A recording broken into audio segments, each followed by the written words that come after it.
Are you looking for a pet door and you're wondering which one to go with? Watch this video.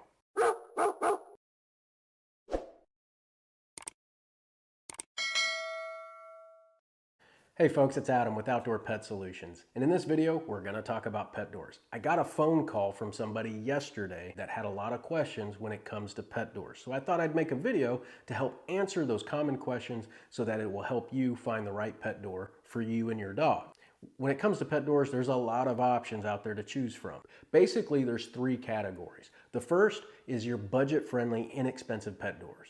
Then you have electronic pet doors, and then the third are your high-end pet doors. I'm gonna quickly go over each one, and then I'm gonna reveal my favorite one, which is actually installed in my home, and I'll show you that just shortly.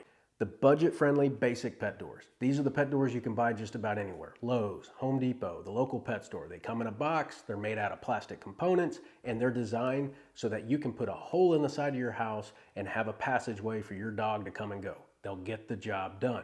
But they're usually, like I said, made out of plastic components. They have a single flap system which will aid in zero energy efficiency. They will let drafts in, you'll feel the hot and cold, and because they're made out of plastic components, they're not gonna last very long. Plastic that's exposed to the elements will turn yellow, it'll become brittle, it'll fall apart on you, and you will be replacing that pet door over and over and over again. The good news is it's inexpensive, it's cheap, so you should be able to do that affordably. The next category would be the electronic pet doors. I used to install these pet doors years ago, but I chose to eliminate them from my lineup for various reasons. The first reason is because they're typically made out of the same cheap components as the budget-friendly pet doors. You're just paying through the nose for them because of the electronic capability. This is what people typically are most curious about. It only opens and closes for my dog for security reasons or for critters and things like that. And I understand the draw to that. But after installing several different manufacturers over the years, I came to the conclusion that they are way more hassle than they're worth. The chances of a critter coming into your home is slim to none. I have had a pet door in my home through the wall for 15 years. The first one was for my dog, Sadie. She passed away, and now the house that we're in now, I've had the pet door installed for about 6 years for my dog, Savannah. And I have never had a critter come into my home. Not one time. Now we are in a neighborhood, so if you're out in a rural area, that might be a better chance of that happening. But the key is don't put your dog's food right next to the pet door. If you do, that's what usually draws critters towards the house is they smell food. They're gonna go towards your garbage, or you're gonna go towards that scent. So they'll be more apt to come through that pet door to look for the food. So that's usually folks' biggest mistake is they put the food bowls next to the pet door. Don't do that. But aside from that, I've had zero reports from my customers contacting me saying, oh my gosh, I'm disappointed, critters keep coming into my house. It just doesn't happen. So the risk versus reward situation in these electronic pet doors, in my opinion, is just not worth it because the electronic pet doors are electronic and they come with their share of issues. One of the manufacturers uses technology to unlock the door for your dog. The collar is scanning when the receiver that's in the frame of the pet door picks it up, it opens up the opening for the dog to go through. Now the panel that's on the inside of your home is going to be about 4 foot tall. It's huge because the pet door flap is not a flap. It's actually more like a garage door that rolls up and down. But instead of rolling, it's just a solid piece of plastic that slides up and down, opening and closing. And so it has to go somewhere. So it's got this big frame that goes up your wall to allow that pet door to open up into. The downfall is that sensor gets dirty constantly. Every few days, you're going to want to wipe that sensor clean because dander, dirt, and grime build up on it, and it starts to block the receiving end. And so your dog goes running up to it and it doesn't open and they can't get out to go do their business. And that's not when you want it to fail. They're going to be making a mess in your house. And sometimes they were even getting locked outside. So those were the complaints from my customers, and that's when I was starting to think, okay, we might need to yank these from our lineup. There's another manufacturer out there, they decided to use a radio frequency. When the collar comes into proximity of the pet door senses the radio frequency that's being emitted off that collar, and it triggers the flap to unlock. Instead of using a roll-up type style door, which is nice so it's more compact, it unlocks the flap, it pops up, and then it swings back and forth, allowing the dog to come and go. The hang-ups that I came across with this type of door is that other things in the environment were interfering with the radio signal. large metal objects in particular. So I would install this pet door in a typical exterior door that led out to the backyard that was made of metal, steel, which is one of the most commonly used materials in exterior doors today, and it would fail to open when it needed to. Also, if there's a large metal object nearby, like a refrigerator, well, where do we normally put these pet doors in our homes? Usually off the dining room or something like that. If the refrigerator is too close, or a washer and dryer, or whatever you might have, it will interfere with it as well. Between the cheap components that are used to manufacture these pet doors and the inconsistent reliability that they had, I decided to yank them. It just wasn't worth it.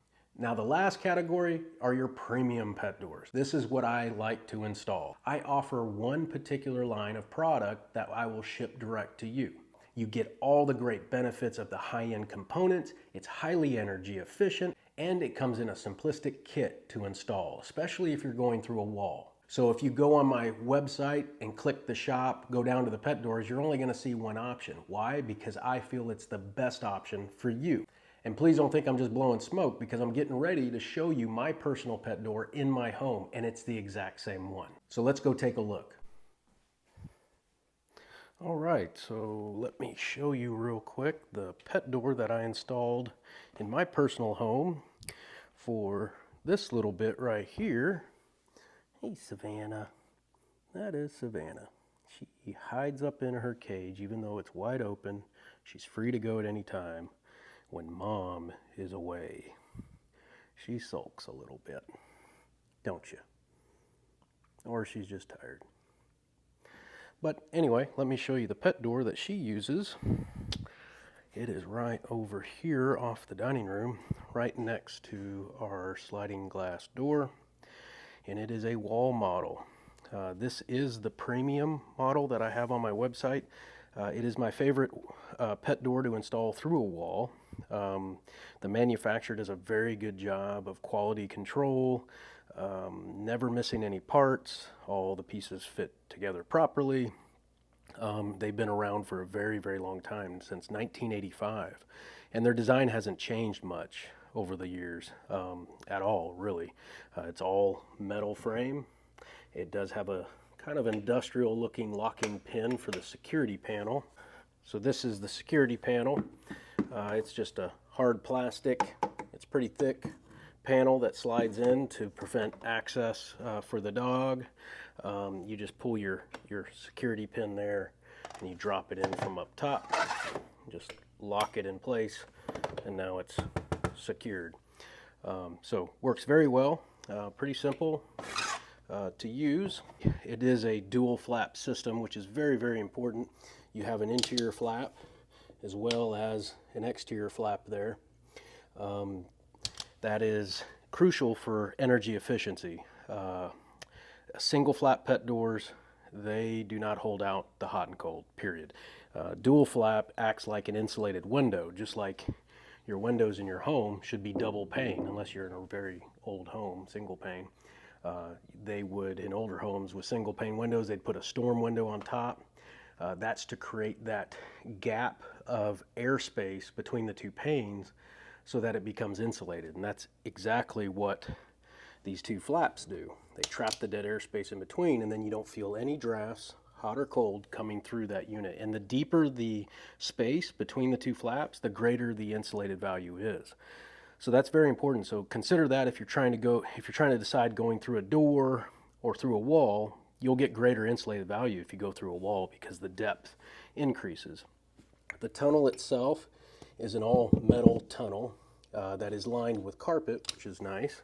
So it's very secure, very well made, and it's designed to last a lifetime. I did have to cut down into the base molding, drop the pet door down a little lower so Savannah's little legs could hop up in there and easily use the pet door.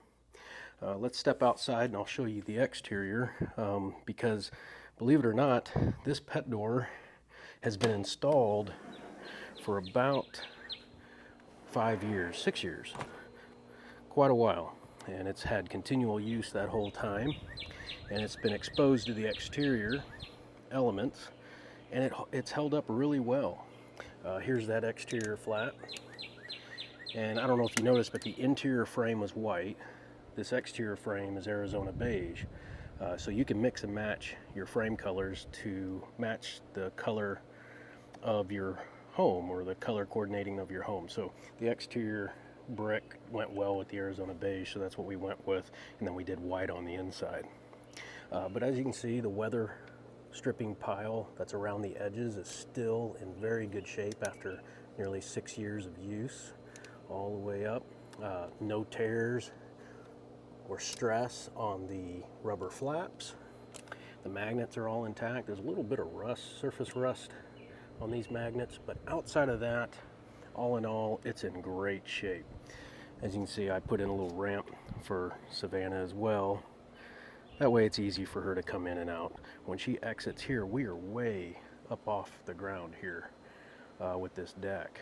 So to keep her from having to use these very steep steps, I built this ramp for her. So she comes out the pet door, comes on over to her little ramp here,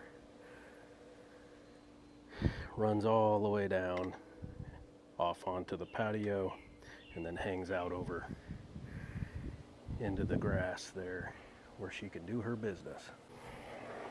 So to finish up, on the inside here, I'll show you how if you didn't catch it before, how well that weather stripping's holding up. Again, the magnets, everything's intact. But the reason I point that out is these components will wear out over time. But this is a 6-year-old door, and it still looks great.